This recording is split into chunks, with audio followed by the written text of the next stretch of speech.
Hi students, this week you will create a portrait drawing. So what is a portrait? I would like to start with a basic dictionary definition. A portrait is a picture, and especially a pictorial representation of a person, usually showing the face. So what is the purpose of portraiture? Naturally, through portraiture, we can capture someone's likeness. It's a physical record of the way someone looks. But beyond that, we could say that a particularly successful portrait is able to convey something about a person's personality, their inner character.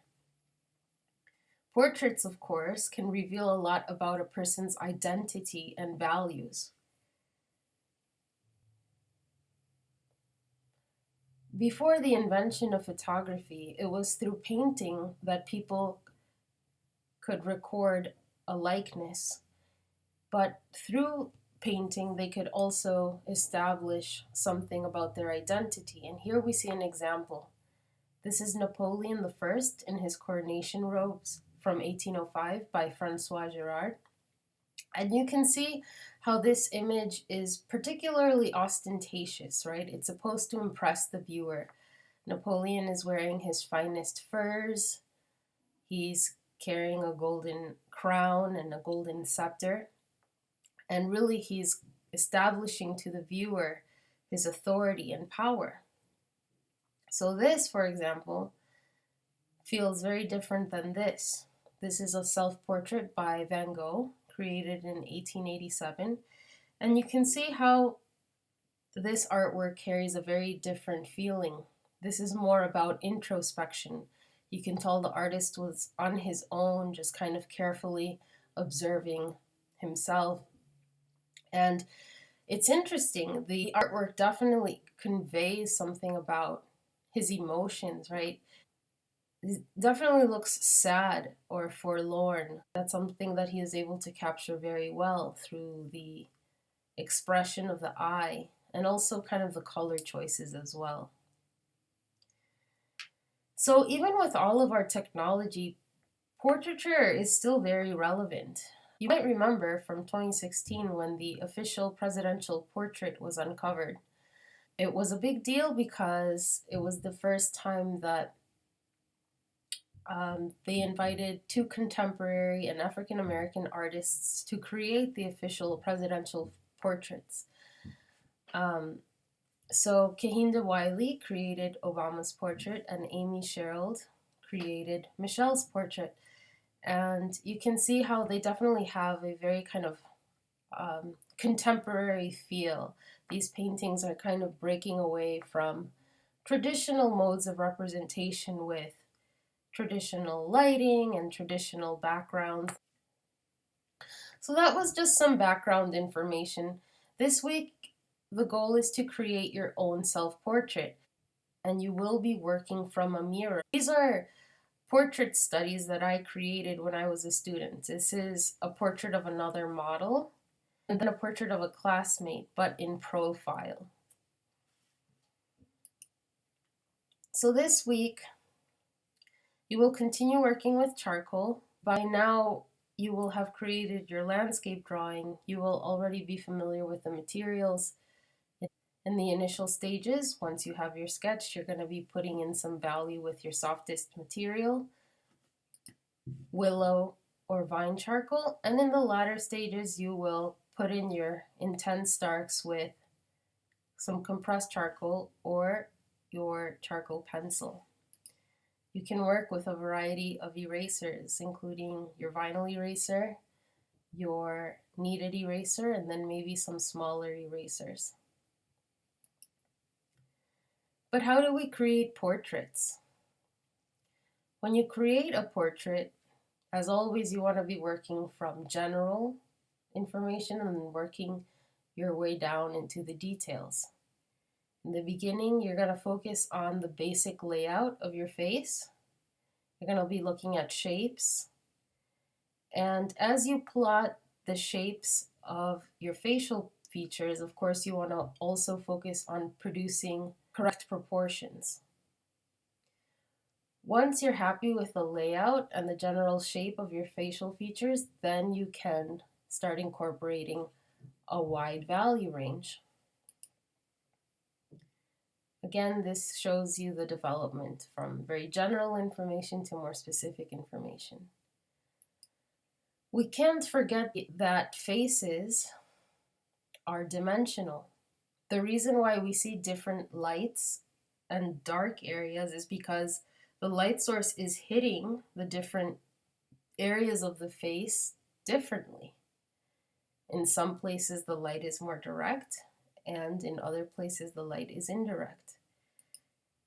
In order to create a convincing portrait, you will definitely need to include a wide value range. So that means you should have highlights, midtones, and dark shadows. If you do not include a wide value range, then the portrait will feel less finished. Now let's move on to some notes that are relevant to portraiture. It's very important for me to mention that right now I'm about to cover the basic and average proportions of the human head and face. These are the average proportions. That doesn't mean that they are universally true. Everyone is a little different, so there will be variations when working with different models.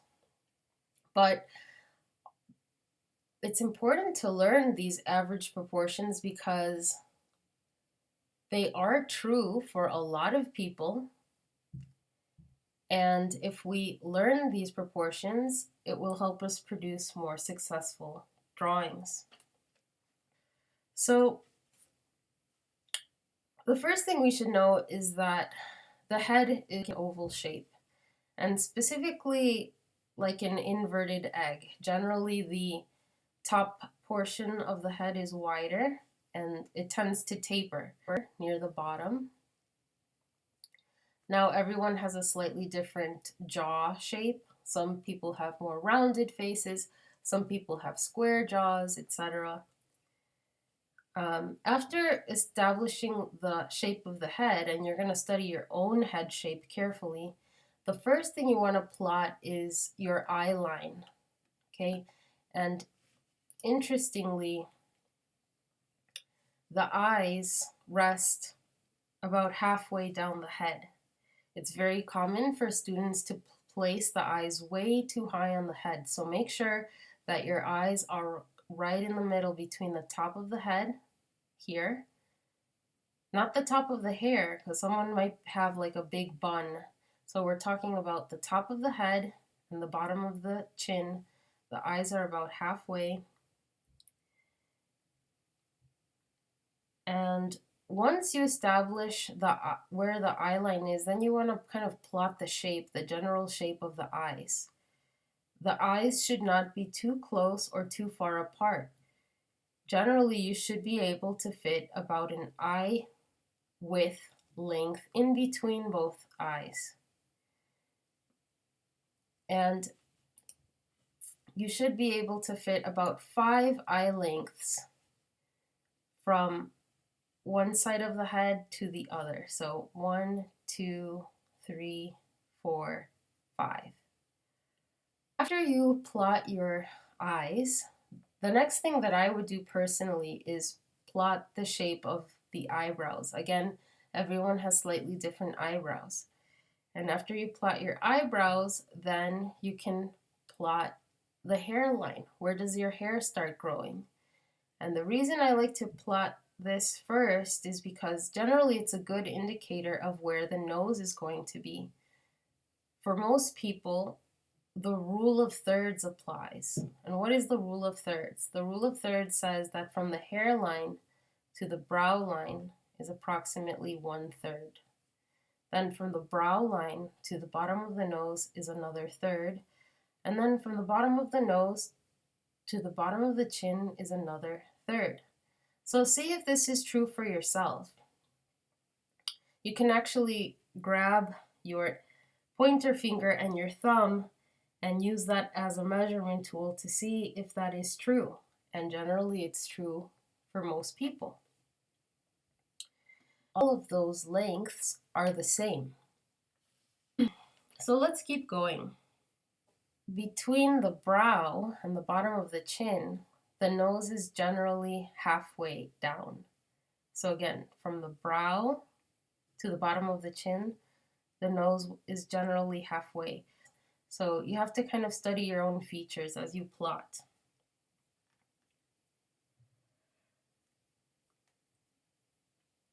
The ears fall within this middle third, so don't place the ears too high on the head.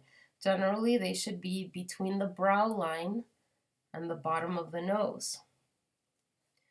The mouth, interestingly, if we consider this bottom section, right, between the bottom of the nose and the bottom of the chin, the mouth is not halfway. The mouth is generally always a little bit closer to the nose. And I'll show you a trick. If you divide this section into perfect thirds, then the mouth, the middle partition, will fall on this first third line. Something else. Generally, a smiling mouth, everyone has a slightly different mouth width, but generally it will not be longer than the distance between the pupils. So your mouth shouldn't be extremely wide, right? The width of the nose is similar to the distance between the eyes. So notice how the edge of the nose kind of matches up between the eye corner. And then finally, when you create your portrait, I do want you to include a neck and shoulders. It's very common for students to draw necks that are too narrow. Generally, the width of the neck should be approximately half a head height. So don't make your necks too narrow. Also, your shoulder width should be sufficiently wide as well. So there is also a tendency to create shoulder widths that are too narrow. For women, it's approximately 1.5 head heights turned sideways. And for men, it's 2 head lengths turned sideways. For our drawing this week, we're going to draw a full frontal view. But just for your own knowledge, if you were to draw a head in profile, notice how the ear is behind the halfway point. To simplify things, we will be drawing a head from a full frontal view. But if you were to create a drawing in 3/4 view, the way you would do it is you kind of, again, plot the head shape, and then you would start including some axes or some lines to represent where the features of the face rest. So notice how in this example the head is turned. So the artist is including a line to represent kind of where the nose falls, which is really the middle of the face. We're seeing more of this side and less of this side. And then it becomes easy because the features simply rest on these axes. And notice how they're all going in the same direction. They're at the same angle. The sighting technique is particularly helpful if you're drawing a full figure, but you could use the sighting technique for portraiture, for example, to check the angle between the outer corner of an eye and the corner of a nose. So there are still ways to use the sighting technique as you study the features. Now I will show you some examples of my own drawings that I produced when I was a student, just so you have an idea of what is possible. So this is a portrait, the same portrait, created from a model, and it's more expressive, right? It's not super refined, and you could tell it's kind of rough. You could kind of see the process of my work revealed in this drawing. I erased a lot to bring out some of the highlights in this blonde hair. But it does have a good range of values. This is a self-portrait that I produced as a student. So I set up a mirror and just drew myself.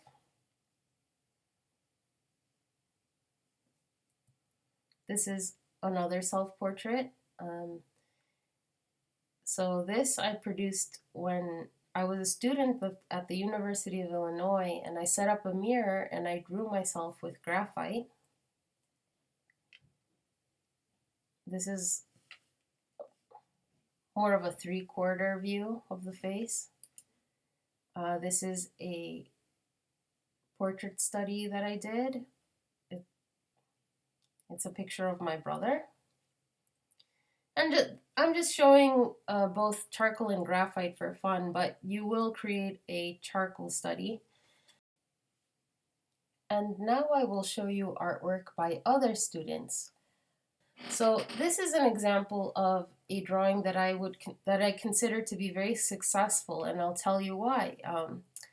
It's very clear, it's neat, but most importantly, it does have a wide range of values. I really get a sense of the dimensionality of all of the features. So it's going to be very important for you to make sure that you have that wide value range. We've reached the end of the term, so you do want to be kind of turning in your best work. It brings me to this image. This I just found on the internet, but it's interesting. This artist, Rob J. Wilson, artist and instructor, had examples of his own students' work on his website. Portraits that they created before and then after working with the artist, and really get a sense of the student's development. So clearly this drawing is more successful, but it's good to analyze why. This is more of a line drawing. It's completely flat because it doesn't include a range of values. But beyond that, the face is not proportional. Notice how the eyes are way too high on the head. So in this drawing, the artist has more of an understanding of facial proportions. Everything is more balanced. And this is not it seems like this is more of a creative interpretation, because there are two faces represented and they're meshed into one. But generally you can see the development as she includes a wider value range and as the proportions are more balanced. Here's another example of a successful student portrait. This is a student drawing created under instructor Clifford Wone from RISD. You really can get a sense of the dimensionality of all the features because of the value range and the general way she's created all of the forms. This side of the face is light, this side of the face is dark. All right, so that's it for the presentation. I've provided you with some additional material in the module that will help you produce this drawing.